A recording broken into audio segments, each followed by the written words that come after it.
Enfin, je n'y croyais plus. De la lucidité sort enfin de la bouche de cette loque puante. J'étais à 2 doigts de penser qu'on m'avait menti à son sujet. Mais heureusement, l'information qui m'a coûté si cher a fait son effet. L'étincelle que je cherche dans ses yeux depuis plusieurs semaines jaillit finalement de 1000 feux. Il ne reste plus qu'à voir s'il s'agit d'un feu de paille ou d'un brasier ardent. Au même moment où je célèbre ma réussite intérieurement, un froid glacial me fait frissonner, hérissant les poils de mes avant-bras. L'étincelle dans son regard a laissé place à une flamme puissante et indomptable. Plus de doute possible. Mes informations ont fait ressurgir l'esprit bestial et guerrier en lui qui sommeillait. Ses yeux sauvages s'ancrent dans les miens, perçants, scrutateurs et jugeurs. Son instinct combatif s'éveille, mais il reste prisonnier de son corps meurtri. Il n'est plus que l'ombre de lui-même. Nos regards se croisent trop longtemps et un malaise s'installe entre nous. Je devrais dire quelque chose, mais quoi?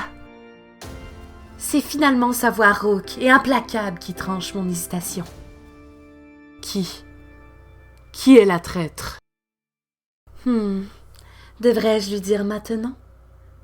Non, la vérité pourrait le rendre incontrôlable. Après plusieurs secondes de réflexion qui me paraissent interminables, attiser sa colère me semble une bien meilleure option. Mon père me répète toujours qu'il est plus facile de manipuler une personne dominée par ses émotions que par sa logique. Autant lui donner le nom de quelqu'un qu'il chérit. Celle qui est la cause de son existence misérable ici et de la mort de centaines de ses semblables. Je prends le temps de prononcer chaque syllabe de ce nom étrange. Lentement, méthodiquement, pour que mon interlocuteur réalise lentement, mais sûrement, la dure réalité. Je me délecte de chaque grimace provoquée par mes sons. Malobia.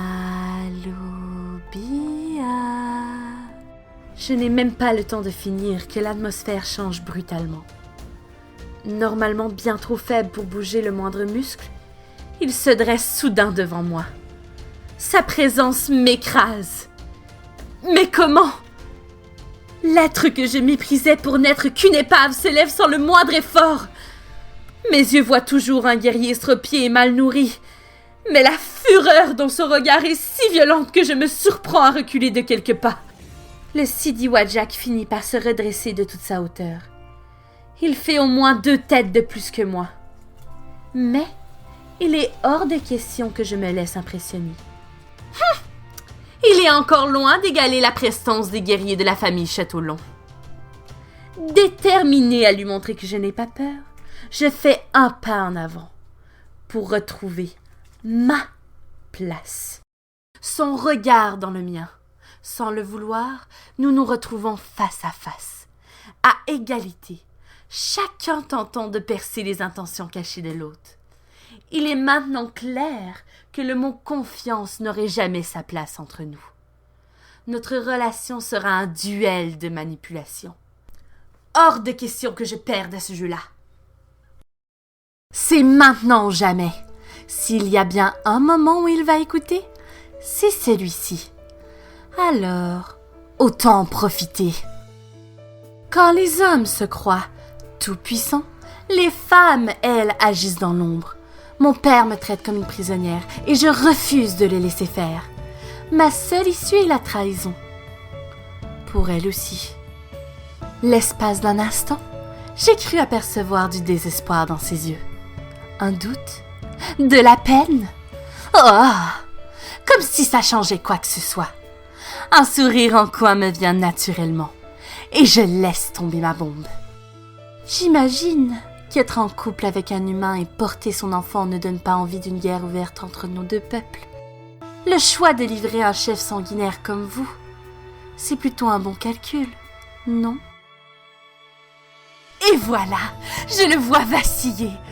Enfin! Enfin, il ressent quelque chose. Depuis qu'il est ici, il joue au guerrier stoïque, au type imperturbable. Mais là, il chavire. Et ça me plaît. Pas que je me soucie de lui, hein. Je m'en fiche. Ce que je veux, c'est qu'il explose, qu'il se mette dans une rage noire et qu'il me sorte de cet endroit maudit. Je bombe le torse et balance. Je comprends, vous êtes en colère. Mais écoutez-moi bien, je suis votre meilleure chance de revanche. Aidez-moi à fuir Carnoy et je vous donne tout sur Malobia. Où elle vit, qui est son amant, et même les faiblesses de la rivière, cette famille de vipères que je hais. Mais là, je sens tout basculer. Fini le feu dans ses yeux. Le guerrier enragé disparaît aussi vite qu'il est apparu. Son regard devient aussi froid que la pierre de cette fichue prison. Il se referme, se glace. Qu'est-ce que j'ai dit? Pourquoi ce revirement si brutal? Il y a une seconde, il était prêt à tout détruire et maintenant, il a retrouvé ce masque impassible que je déteste. Dans le silence glacial, sa voix tombe, tranchante. Avant d'accepter, dis-moi, pourquoi veux-tu tant trahir les tiens? Pourquoi? Pourquoi il ose me demander ça? Il se moque de moi, c'est ça? Je serre les poings. Si je ne me contrôle pas, je vais hurler. Je prends une grande inspiration. Puis une autre. Je refuse de perdre mes moyens devant lui. Dans un claquement de langue, je lui réponds. Parce que là, maintenant, ma vie ne vaut même pas la peine d'être vécue. Je ne suis qu'un fichu oiseau dans une cage dorée. Silence. Il soupire, à peine. Je sais qu'il pense que je suis qu'une fillette en crise, à deux doigts de pleurer. Il se trompe. Tu veux des détails? Parfait, je vais t'en donner. Les nobles de Carnoy vendent leurs filles aux plus offrants. On n'est même plus des personnes, juste du bétail. Des réservoirs d'éther sur pattes. Et moi, j'en ai trop. Beaucoup trop. Alors, ma famille m'a livrée à la famille la plus riche de la péninsule. Je lâche un rire amer. Voilà à quoi va se résumer ma vie. Pondre des héritiers et croupir dans un manoir. Je vais passer de la cage de mon père à celle de mon mari. Je secoue la tête, la mâchoire crispée. Et ça, jamais! Je préfère encore trahir mon peuple que de devoir subir cette existence. Je le fixe, le souffle court. Ma détermination va lui faire changer d'avis sur moi. Il sait, de toute façon, que je suis sa seule possibilité de sortir. Malheureusement, loin de me donner raison, d'un froid tranchant, ces mots tombent comme une enclume sur mes épaules. Nous avons tous un rôle à jouer. Je suis désolée que vous n'aimez pas le vôtre, mais c'est ainsi. Espèce de Jean foutre, sale rat pestiféré, je vais te faire rentrer tes valeurs de merde où je pense. Pouvoir me passer de toi, tu serais déjà au fond d'un échafaud. Garder mon calme est de plus en plus dur, mais il le faut. Pour mon rêve, mon futur et ma libération. Il faut que je tourne ma langue plusieurs fois pour ne pas lui lâcher une insulte. Je dois lui dire que j'en connais plus sur son monde pour qu'il me croie légitime comme allié. Non sans peine, je continue de lui parler. Je veux vous aider et m'enfuir moi aussi, car toute mon enfance, j'ai eu la chance d'avoir une servante de votre peuple qui me racontait votre monde, vos rituels, vos coutumes et même vos légendes. Je rêve de quitter ces murs de pierre et d'explorer le monde.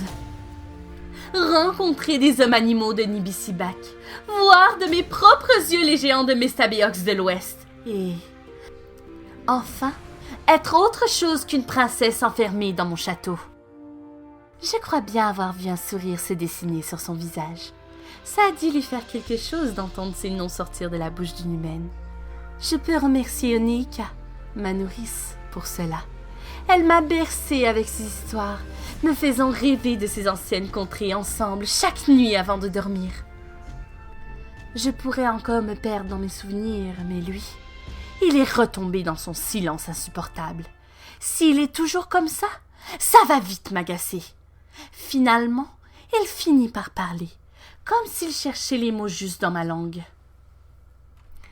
Et là, ces quelques mots me remplissent d'une joie que je ne pensais pas ressentir aujourd'hui. Très bien.